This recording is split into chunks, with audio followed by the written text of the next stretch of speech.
Hello, everybody. Monica, Empower Your Health, Empower Your Life TV. Welcome. At Empower TV, we connect you with health and wellness resources so that you can empower yourself and create the life you want and the life you love. So let's go. And today we're going to have a very interesting conversation and an interesting topic in our pelvic health series.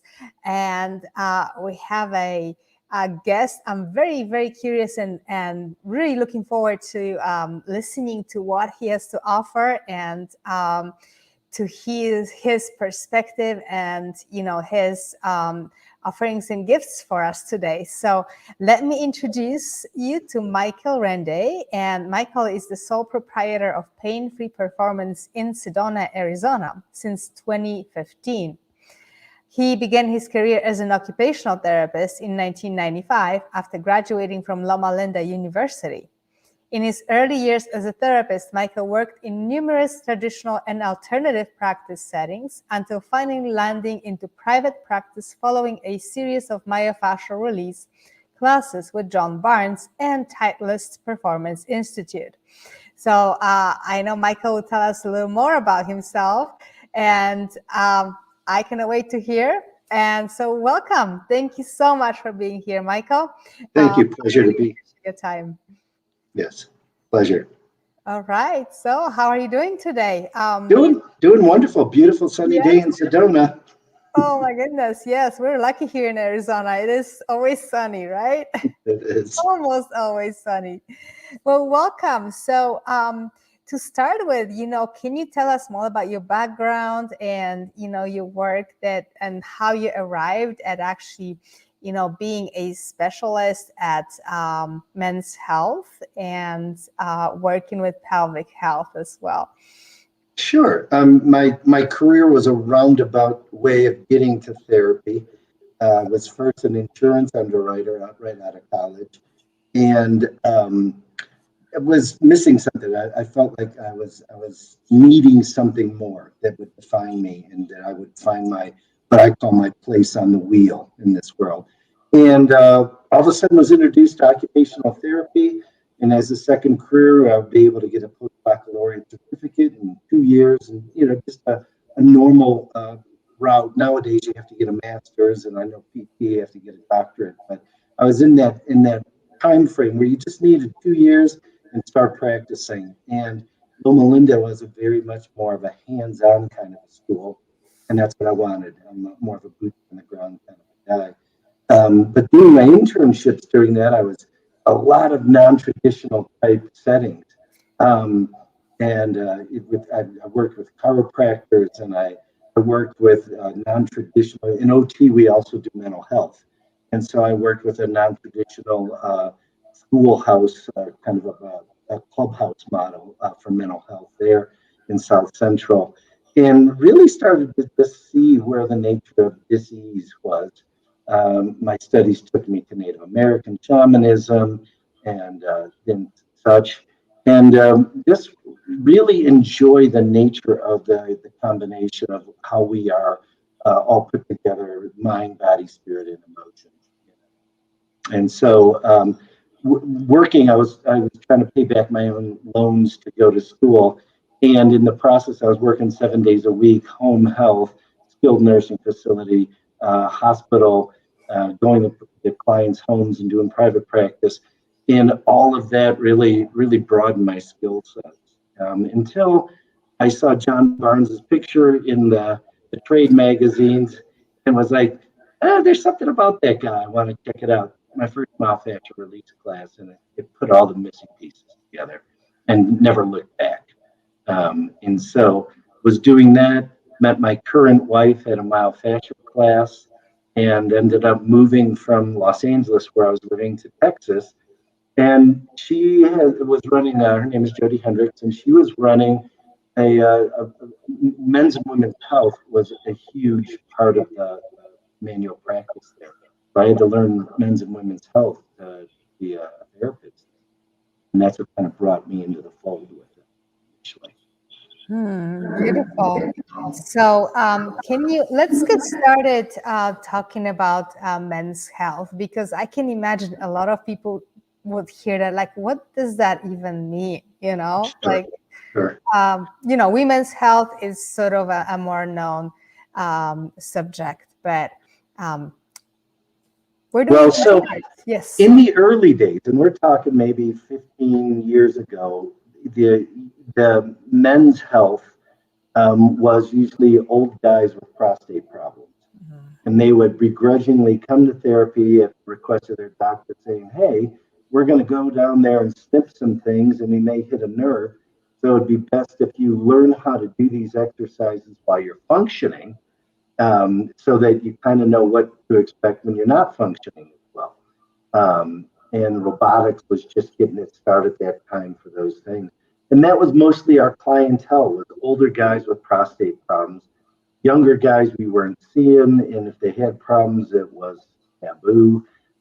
In women's health, I always like to say a woman's body is more of a moving part with a monthly cycle, hormone fluctuations, and things like that.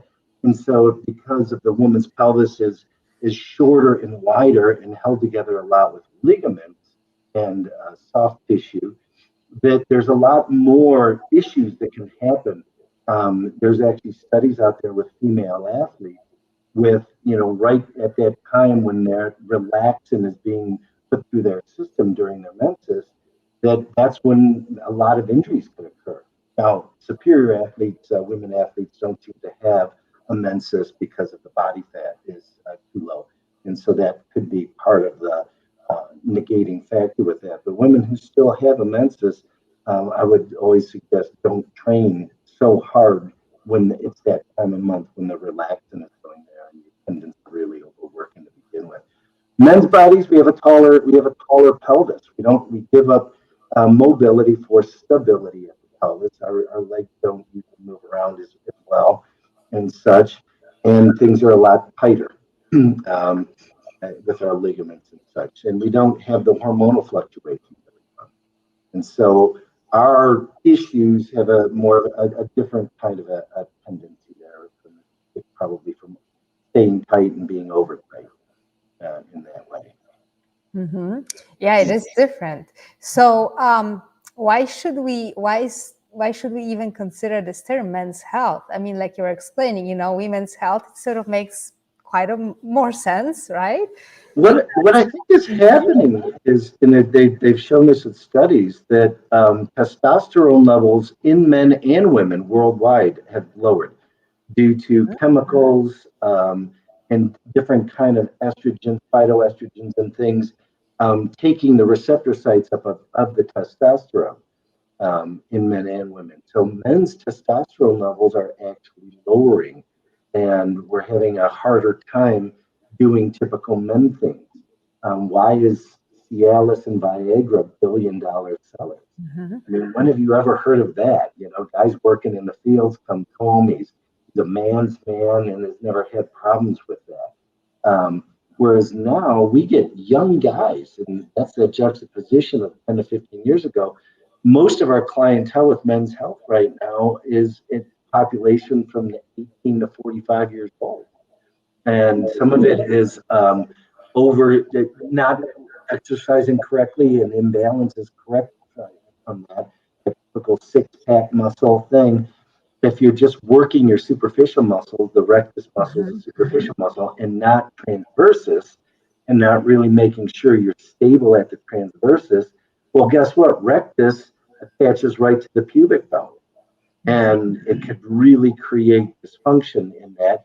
You see a typical athletic build with a guy with a six-pack has more of this kind of a hunched type of body, and he's really tight along the psoas area, and not engaging transversus correctly. So he's got that nice six-pack, but it's really pulling up on pelvic floor muscles, leading to stagnation and oxygen flow to the proper organs there. And which is what Viagra is purely nitric oxide, right? And which gives stimulation to the type of men's erectile tissue there. And so if you're getting stagnant, and also from sitting long periods of time, so we're more of a computer-based, more stagnant type of sedentary type of a world these days, which is contributing to it. And so men's health, very important then for prostate. Make sure that the prostate is functioning correctly and that hormonal balances for men are in check. Okay, great. Let's see here. So you talked about athletes or men who may have problems with the prostate or erectile dysfunction, but say, who would be your client? Like somebody, who should even consider going to a men's health specialist? Well, as a man, and as we have a tendency to age, and we discussed this. We had a recent my wife and another therapist, Lori Zeltlinger, do this pelvic health exposed class, and this is the first year that we added a one-day edition of men's health with that. And in that class, it was brought up that and men know about this as well. There is an energetic component to male sexual function. And when we have things on our mind or when we're not feeling ourselves in our pelvises, it gets much harder to, and I always say there's like 3 phases of it for men. It's getting it up, keeping it up, and pulling the trigger. And every one of those phases seems to take energy. And if you're worried about that going into the encounter, then there's a tendency to push more. And then that pushing could add to muscle imbalances as well. And so there is a lot of psychology involved, especially nowadays. Men are much more aware than we'll say the classic 1950s man. There's much more body awareness, much more sensitivity. And with that, there's much more mind stuff that goes into it as well. And so if you're having problems with urination, if you're having problems with ejaculation, or just any type of erectile dysfunction, any kind of pain pattern, there's a lot of external structures as well. And one of the big ones is right around the sit bones where we sit on is a muscle called obturator.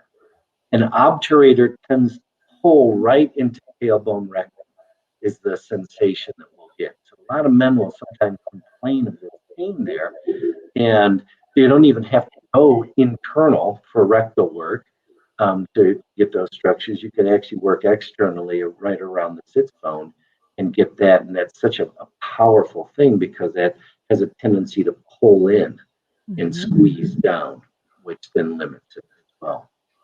So we're for men's health, the structures we're looking at are definitely tailbone, sacroiliac junction, and the structures that then pull up into penis and prostate that have a tendency of tightening down and decreasing blood flow. So let's say if you're having any problems close, physically wise, close to the pelvis, right? Anything with pain in the tailbone, maybe sitting, maybe since problems obviously with sexual intercourse, but or bladder problems, then this is kind of a straight line. But I wonder, can you maybe talk about like what are the things that maybe are not so obvious or direct that actually pelvic floor work or pelvic work could help men with? I think that part of it too is lack of desire. When you go to bed and you're feeling tired, and it's just like I don't. And if your wife is on hormone therapy, so she's juicy and wanting to connect, and it's like, oh my God, I got to go to bed, and she's going to want this and these type of thoughts. And I'm hearing that more and more with men. If my wife would just let me be alone, leave me alone for, except for once or twice a week. Whereas the typical image I think people have is, guy wants it all the time. And it's the woman saying no. And so I think that's been shifting because of the lower testosterone levels. Men get tired easier. And it's that, and at nighttime, testosterone levels decrease. And so we're probably more aroused in the morning and less aroused at nighttime. And this is just a sweeping generalization. Every man is different and every person is different. And we're just talking about, here's a normal functioning guy, not a problem. But when it starts to edge into problems, when you're starting to lose that desire, lose that focus, you're engaged and then you lose your erection. You're totally fine and you're aroused and you're starting to enjoy the moment, and then something gets in the way. And all of a sudden you lose your erection and you have no interest anymore. Or embarrassment because, here's this beautiful being in front of you and you can't perform. So the psychology for men is really, there's a big psychological component with sexual function with men. So how pelvic floor or pelvic work can help with that? Is there a correlation, right? Right. So there's a couple of things with it. It's getting down to what is the actual issue that's bothering you. What is happening in your life right now? What is in there are more and more men's circles and places where men can talk about things. There's one of those spiritual connections. What does the prostate mean as spiritual, emotionally? And it's about exposure and about expression. And the classic 50s guy that has a box for things and they can't leave this box. Wait, I need to switch boxes and go here. It's that type of guy. We're no longer that way. And so we are needing to explore those feelings and expression. Whereas, again, in the 50s, guy would use 3 syllables to communicate. Whereas now it's almost required that we start to talk about these things that are hitting us, and for a man to be able to express his fears, because that's not typically male. He's the guy that gets the job done, goes in there, saves the day, and that's just not happening, especially with the beautiful empowerment of women. And you're seeing a lot more of those images in movies, the Wonder Woman movies and things like that. A lot more powerful women, a lot more women in power positions in government and corporations as well. And so a man needs to really be able to look at himself and see the freedom in having women being in power. He's free now to do what maybe he wants to do instead of providing for the family in some way. But that all requires communication. So with the pelvic floor work, we're just not doing pelvic floor work. And the way we have one orifice basically, and that would be rectal. And so the therapist gets a glove on and would go rectally and check out the structures in that vestibule itself, and check out the structures and see what's hard or tender and hang out there and see and wait for it to release type of thing. And then check out the prostate. The prostate should be able to move in all directions. And sometimes it just gets hardened down in a certain direction and lacks mobility. So it's increasing mobility throughout the pelvic floor. But there's a lot of work to be done externally. So don't think that there's no way somebody's going to go there. But there's a lot of work. You could work down the sphincter. There's a lot of emotion at the sphincter. Perineum, the perineal body could get really tight, as I talked about the obturator, the coccyx. So there's a lot of things that go into that. And then the muscle balance too with the front muscles, psoas and transverse. And then bringing up any emotion that might come up. What if we're abused? One of the more recent things is we have soldiers coming back from Iraq and Afghanistan being sexually molested by their commanding officer. And here you are, a burly soldier set out to, kill, so to speak, if you needed to. And here you allow yourself to be abused in that way. Mhm. That's a huge mind game that those guys have to come back with as well. And so just having the forum to talk about it and getting it out on the table so it's not being held and Mhm. is another thing. So again, you don't even have to necessarily go there physically, but being able to emotionally talk about these is huge in Hmm.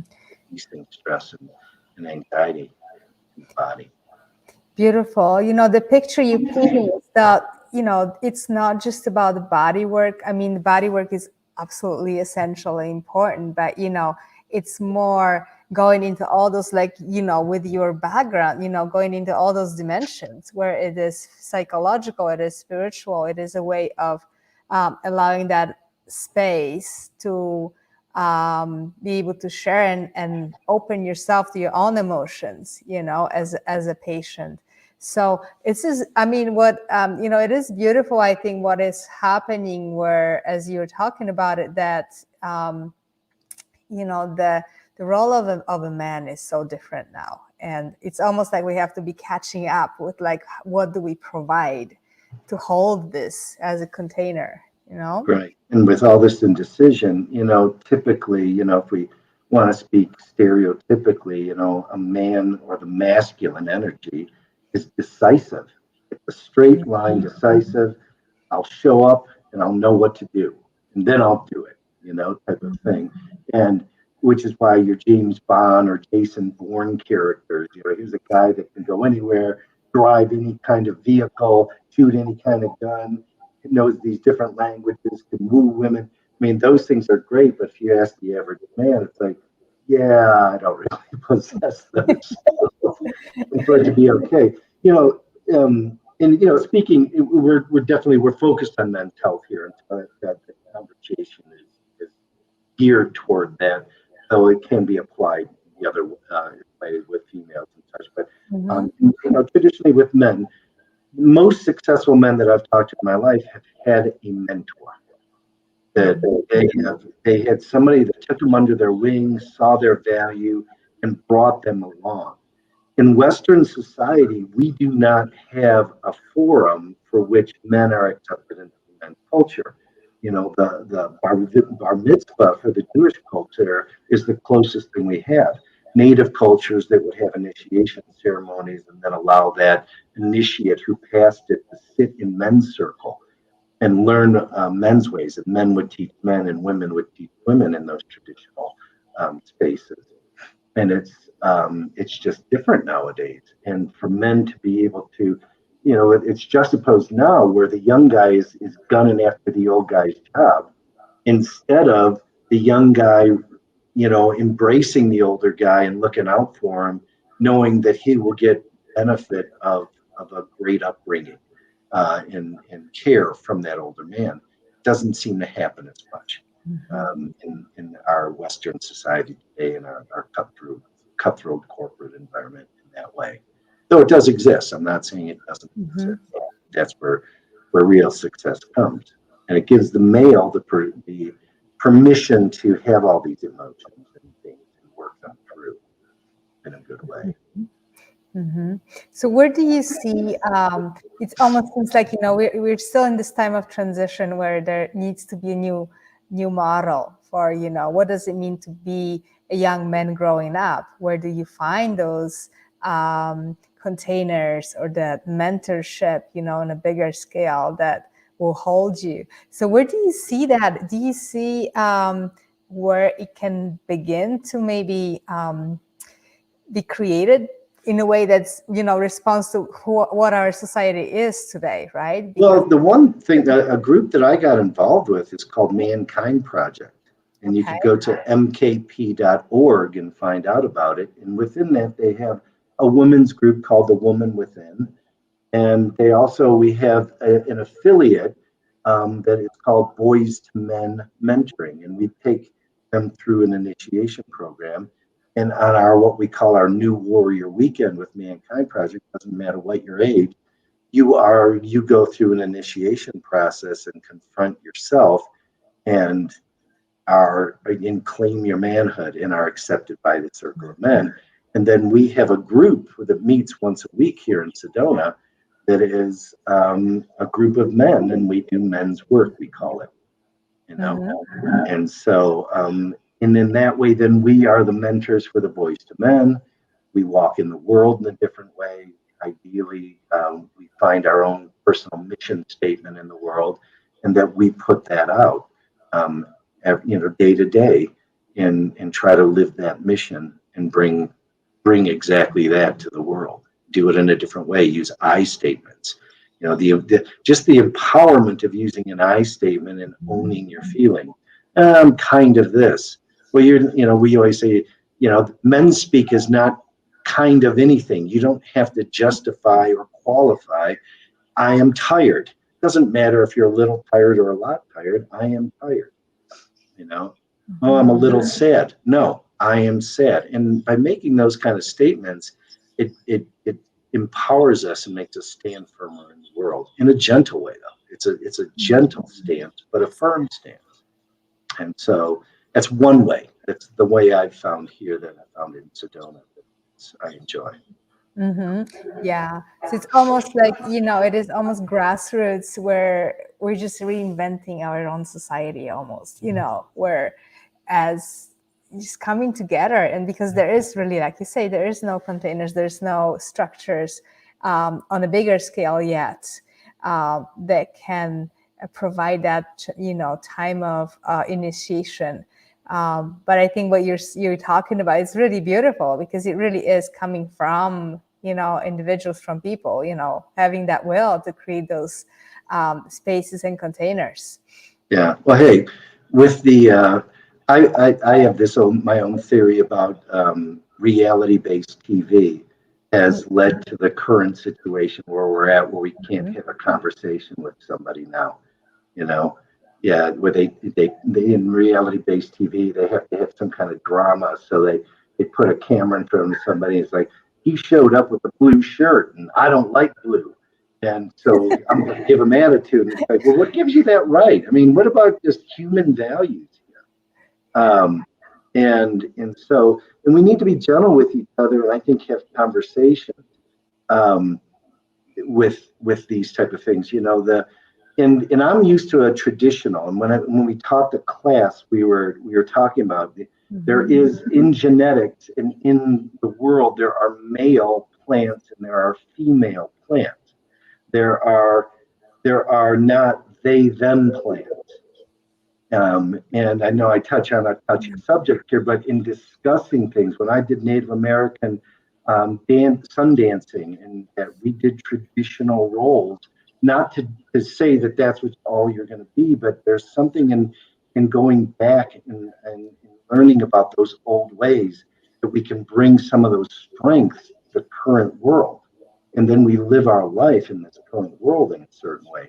So if we want to talk about masculine being definitive, by creating all this stuff and having to walk on eggshells to worry about offending people for saying this and that, I think that leads to a weaker world.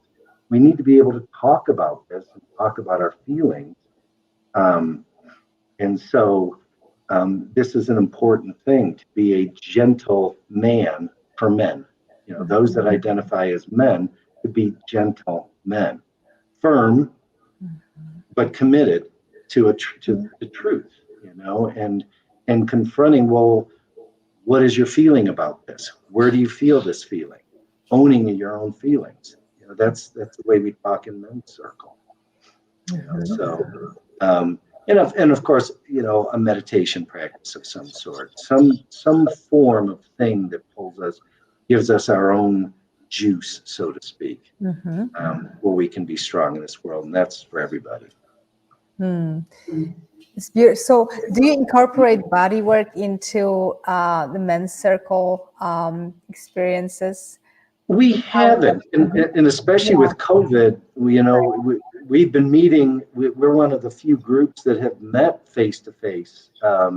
We usually sit around a fire pit at the Unity Church here on Thursday nights, and come face to face, where a lot of groups were going on this Zoom format type of thing.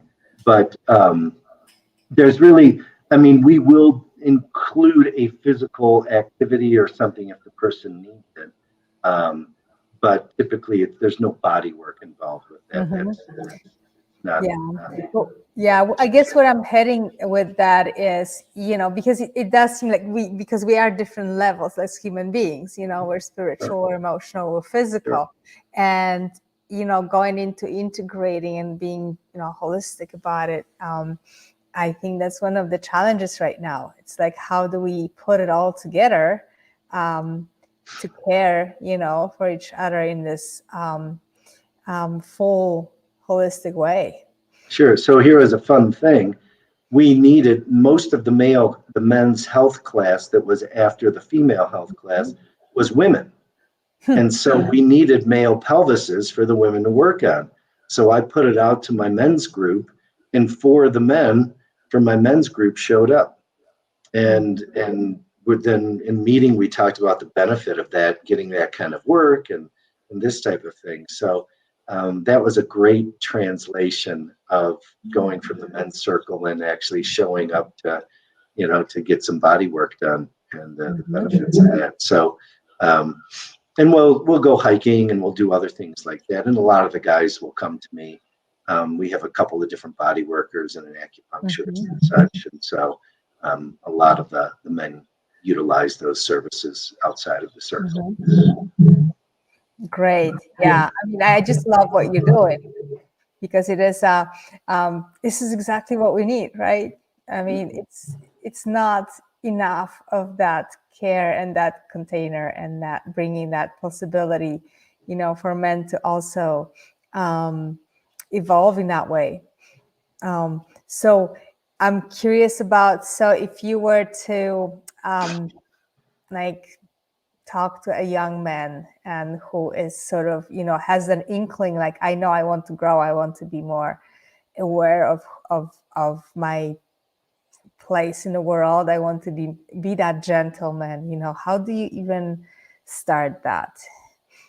So a lot of it is listening and hearing where they're at. I think that's the biggest thing, is just compassionately listening to where that man or that young man is in his journey.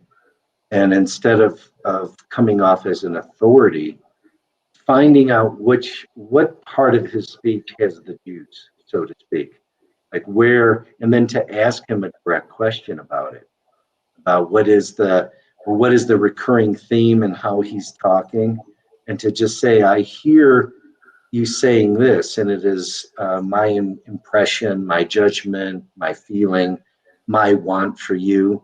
So it's you're showing just in that languaging versus, I grew up Italian, so what your problem is, here's what you need to do. This is, this, and so that just that juxtaposition of those type of conversations really pulls in, because I do believe most young men today are at a whole different level of awareness.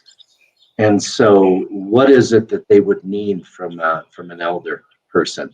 A great example, everybody should watch the movie The Intern if they haven't seen it.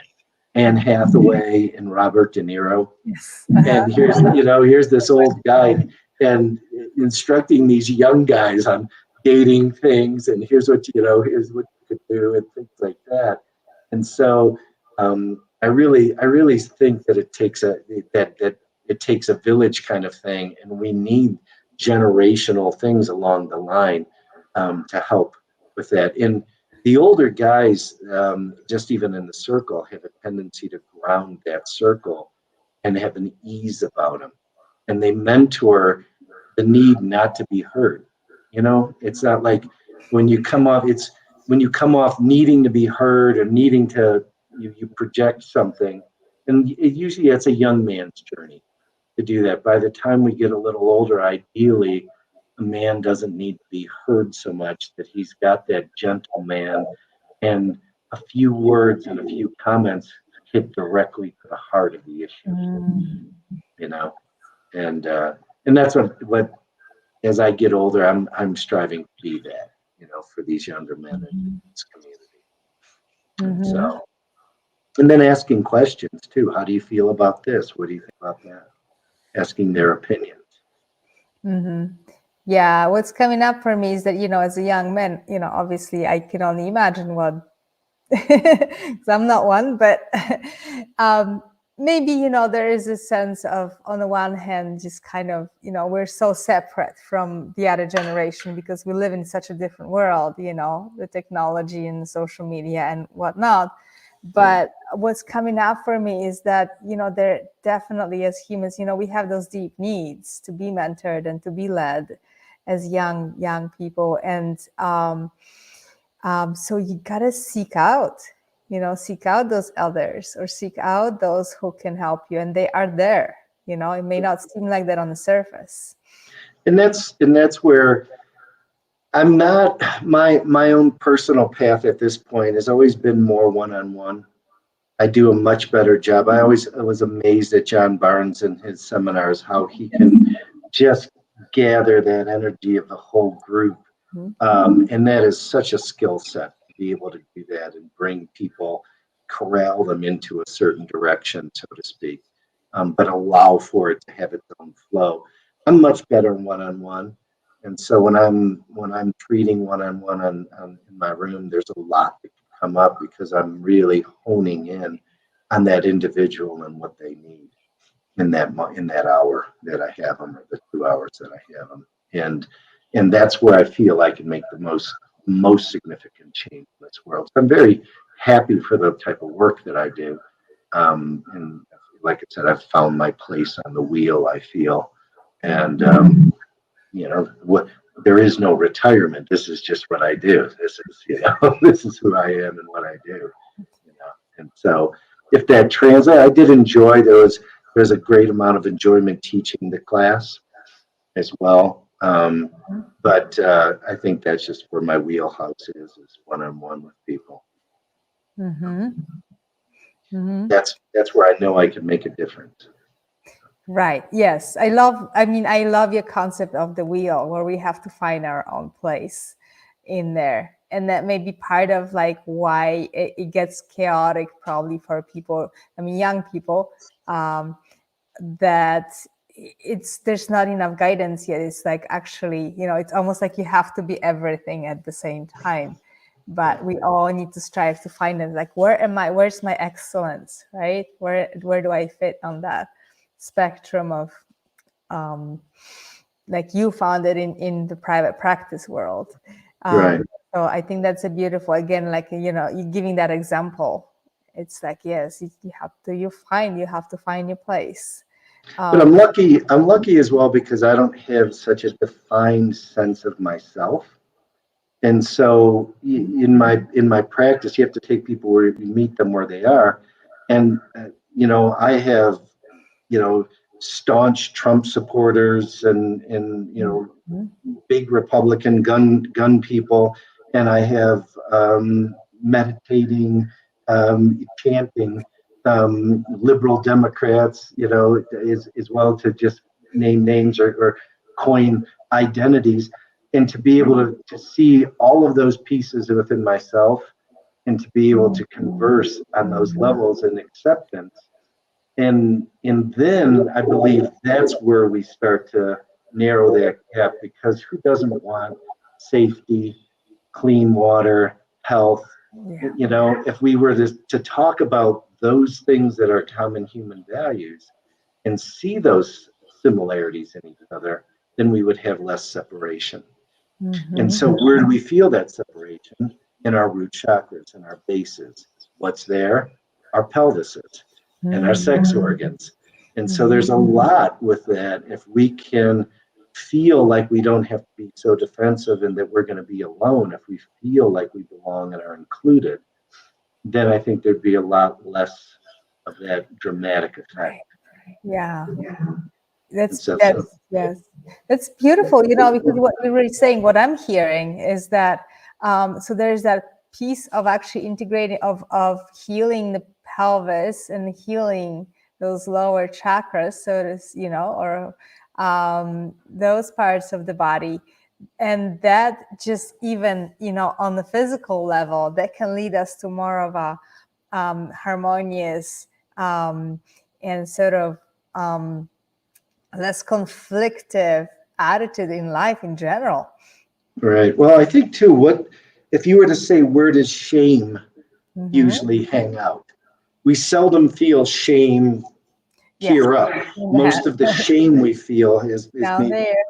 down there, yeah. Yes. And so in healing that, people want to avoid that. And so there are things that have happened to us down there or in our quest for things, and it pulls us off our foundation. And if you're not feeling safe, then your defense mechanism. And so it's so important.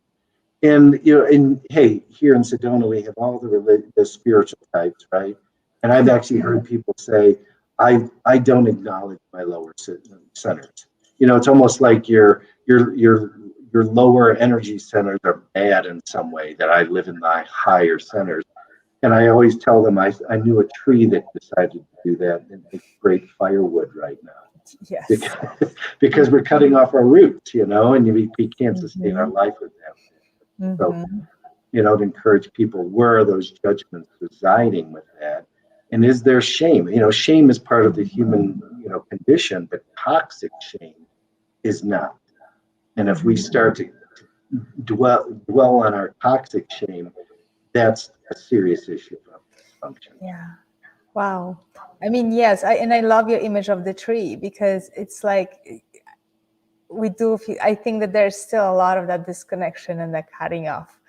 And even, on one spectrum of the people who maybe are kind of, overly spiritual and judgmental about the down there place, but also, just in general in the society where everything's still in the head, sort of. So I think what you do is really profound, because it's bringing that back into that part of the body that we have to integrate. To build healthy societies and build, not just healthy individuals, but build healthy societies. And it's kind of what I'm seeing your work, Well, and how many religions talk about loving openly and loving with all your heart and pelvis? I mean, celibacy seems to be a theme that goes through Eastern and Western. Yeah. Or don't acknowledge those feelings, or don't acknowledge this, or aspire to the higher realms. Well, why can't the higher realms be achieved through our total selves? Why does it only have to be from here up? And so, but to do it in a good and honest way, do it in a good way is the key. But I think because of so much denial, we repress. And then things come out sideways, which then leads to shame, which then leads to more repression, which then leads to more sideways movement. And so it's that side. We have to break that cycle. We have a great thing that we say. At the beginning of every meeting in men's group, we smudge each other in with sage. We call them the direction. And as one man smudges the next man, you take a little sage and you put it over the man's heart, and you say, all of you is welcome. So every piece and every part of us is welcome in that meeting. And so the deeper we can go and expose ourselves in that meeting to each other, wow, is that freeing. And it changes, it's life-changing. So to do that in the world, create that function in the world, would be really great.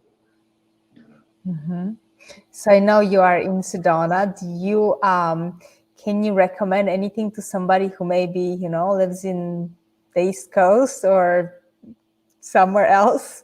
So it's a great starting place. It may not be the type of meeting, but the men that are usually attracted to Mankind Project know other things as well, and so they may be able to direct. But there's an I group in almost every city in America, or at least in the big metropolitan areas, especially. So that would be something to suggest. There's other types of men's groups. Great. Anything that you can do, a sweat lodge is great. That you sit and pray spontaneously, in front of other people. But anything where it encourages the use of I statements, grounding ourselves and being gentle in our thoughts and in our words. It'd be great. There are a lot of different meditation groups out there. I've been involved with a few different ones that I really enjoy, that help us get over our own defensiveness to be more in the world. And that's what I think is what's going to save us, is being in the world and not judging and kicking people out. We're all in this together. So, and relating it back to the pelvis, that's in our formative years, 0 to 6. That's where we find our place in the world and our families. And if that's not been mentored or instructed, that's a huge issue that people carry around with them, and try to heal that wound a lot of their lives, and create situations in their life that will bring that up for them, that, if looked at the correct way, would be, here's another opportunity to heal this wound, instead of, why does this always happen to me? Yes. Kind of thing. And so. Yes, thank you. And I see a lot of times, there may be sort of the blaming narrative about, my family, this and that, and I wasn't raised properly. I think that a lot of media and encourages that still. But I love your message of, this can be a lesson, and what can I learn from it? Right. And can that lead me to growth? And can that lead me to finding mentors and finding ways to, become more of who I am? Right. I mean, and to be gentle with people, if we're asking people to take that next level, so let's look at the they them movement. And at a certain level, it's beautiful, because it's helping us to get rid of old stereotypes, because with some of those stereotypes and some of those ways of behavior, I grew up chauvinist, and I didn't even know it. And to be able to overcome that and have that pointed out is beautiful, until I find my own way with things. Growing up in the 80s, the whole thing of gay people coming out. Well, what a beautiful leading down the pathway for all of us to come out to our true natures. So it doesn't have to be about sex. We all need to come out to our true natures and give ourselves that freedom. And so all of these things, to be able to talk about it, and it'd be like me wanting you to speak Italian all the time when you're in my presence, and I'll say, no, you didn't say that word correctly. Say this correctly again. I'm not going to do that, right? I may say in Italian, we have a word for that. It's this. And, it's like, I always love the Italian word for nice to meet you, piacere. It just has this nice flow, but I'm not going to ask everybody to say piacere, when they meet me, right? And so, but they may want to naturally, because I say it in such a way, but I can't force it, right? And so that's just kind of where I'm at with that. It takes extra time and energy and effort if we're wanting people to learn a different thing and change the tide waters, so to speak. And we can't afford, if we're doing that, to have chips on our shoulders. We've got to be bigger. In my opinion, that's all my opinion. Well, it's a beautiful opinion. I really appreciate that, because it's very I love your when you talk about the gentleman and how we can be kind, but at the same time direct and comfortable with ourselves. And I'm speaking, I think it goes for men and for women at the same time. But it doesn't have to be a sort of, being direct doesn't mean to be forceful. And being gentle doesn't mean to be weak, all the other way, right? Right. Strength versus force, kind of a thing. I heard a concept once that if you're male on the outside, you're female on the inside. And vice versa. If you're female on the outside, you're male on the inside. And the relationships you have, and this would be a traditional relationship of male-female, but the relationship you have with that other, the opposite sex, is the mirror really of who you are inside and how you treat yourself, and how you're asking to be treated yourself. And so the most positive images you have of that opposite sex is really that opposite part of you. And so how that gets reflected when we're in a good relationship with another person. And we have to look at those, unfortunately, look at those things when we're not in a good relationship. What is unevolved within ourselves with that. And so in more of the same-sex relationships, it would be, what is it that's attracting you to the other person? And how is that more, maybe sometimes even a more subtle lesson in there, because what is the quality of the person that you're with, and what is it that lights you up, and what is it that tears you down? Again, is it all a projection? Yes, thank you for that. Yes, thank you. And so maybe to conclude, like I was wondering, can you, like if you were to speak to somebody who's just sort of feeling like they're waking up and they really want to start to go on the next level in their life, more of an integrated, what would you tell them? Well, I think hands-on body work is, I've done the traditional physical therapy route where the therapist is seeing 4 people in an hour. They go 15 minutes here, the aid, an ice, heat, ultrasound, exercise. To get to a manual therapist or massage therapist who has more of that integrative practice, and somebody that has good intuition and good touch, because it acts like a mirror and acts as an amplifier to our own process and feeling these things. And to find a therapist that you could journey with in that way, and feel safe and comfortable, would be one of the first steps. Definitely self-help things and meditation is helpful. Learning some techniques where each of us can learn to settle within ourselves, in the face of it. Because how is it that the whole world right now is in lockdown over a 1% death disease? Okay, that's fear. If we really understood that and learned the mechanism of our own fear, and when we stand strongly with it, I caught COVID, and it was like a clearing for me. So to not do things in fear, and so whatever, to confront our own fear is definitely something empowering and takes the next step.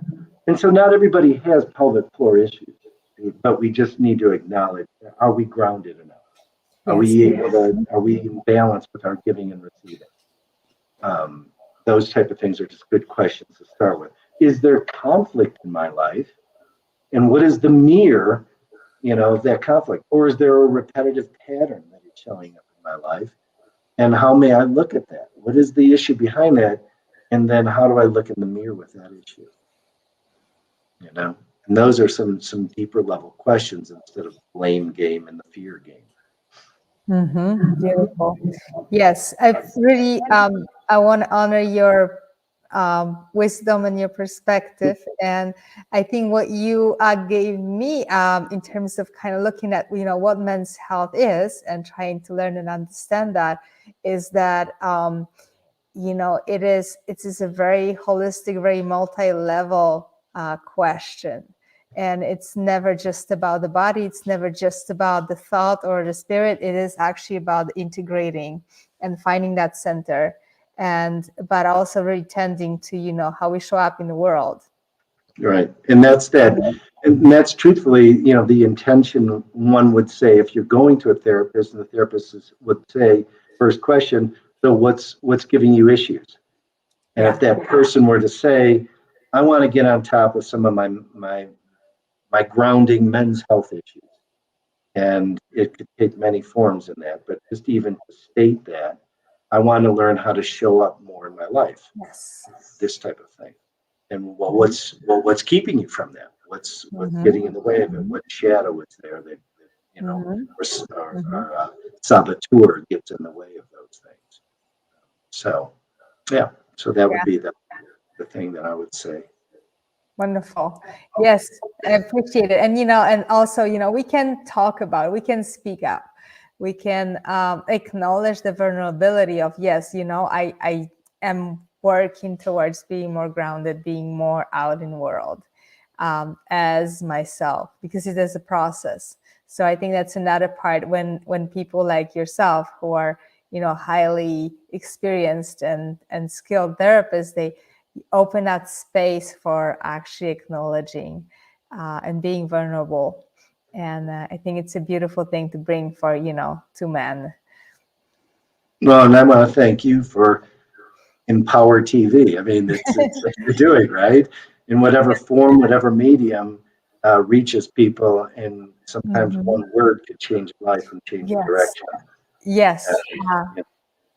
You don't have to listen to the whole thing. You can hear one sentence, and that can take you to a different place of how you see your health and your presence in the world. So that's my hope. So thank you so much for articulating that. Yeah, I appreciate the forum and being here with you. I appreciate that very much, Michael. And thank you so much for your time, and all the best to you. And in this new coming year, I know that you'll be, you will continue to be the mentor and a leader for so many lucky men out there who get in touch with you. And yes, well, have a beautiful day. And I appreciate that so much. Okay. Thanks so much, Monica. Okay. Have a good one. Bye-bye. Okay. Bye-bye.